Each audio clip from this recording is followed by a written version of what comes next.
Welcome to another episode of the Money Wheel Podcast. The journey to wealth starts here with your host, Don Shade. Hello, my friend and future millionaire. Welcome to this episode of the Money Wheel. My name is Don Shade.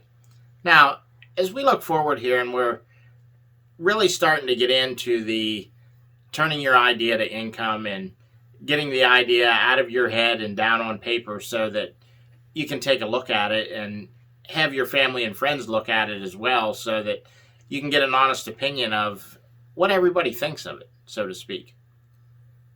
With all that being said, as we move forward in this process, something I want you to realize, you're not going to relate to everybody.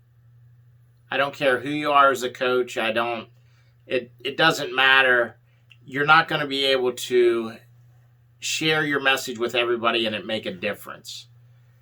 One of the things you're going to have to learn is there are going to be people that are going to look at your course, look at your ads or whatever the situation is, and they're not necessarily going to relate to you. They're not going to feel like, oh, I should run out and buy this product. The reason I bring this up now is because this could happen when you show it to your friends and family. They may feel like, I don't think you have something that's going to sell. And they may be right or they may be wrong. What it comes down to is this. You may not have something that will sell to them. In other words, whatever you're coaching or whatever you're teaching doesn't necessarily mean it's a bad product because your friends and family can't relate to it. But what it does mean is, okay, who is in my audience that would be interested in this product? So if you put a course together and you start showing it to friends and family and they're, oh, I don't think this will sell, I don't want you to walk away from it like it's a bad idea. I want you to start thinking, what does my ideal customer look like? Who am I trying to target with this? And then once you figure out who your ideal customer is, then you put the course in their hand and let them decide, is this good? Did it help me? Or does it need work here? Don't be afraid to ask somebody what their thoughts were honestly about the course that you built. And be prepared to maybe get some negative feedback. You don't have to be perfect at this. And they don't expect you to be perfect.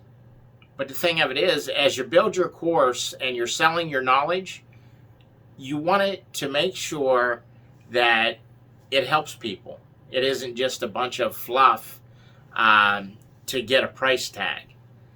You know, one of the things I learned early on, it isn't the length of the product you're selling, it's what you teach those people in the amount of time that you hold their attention.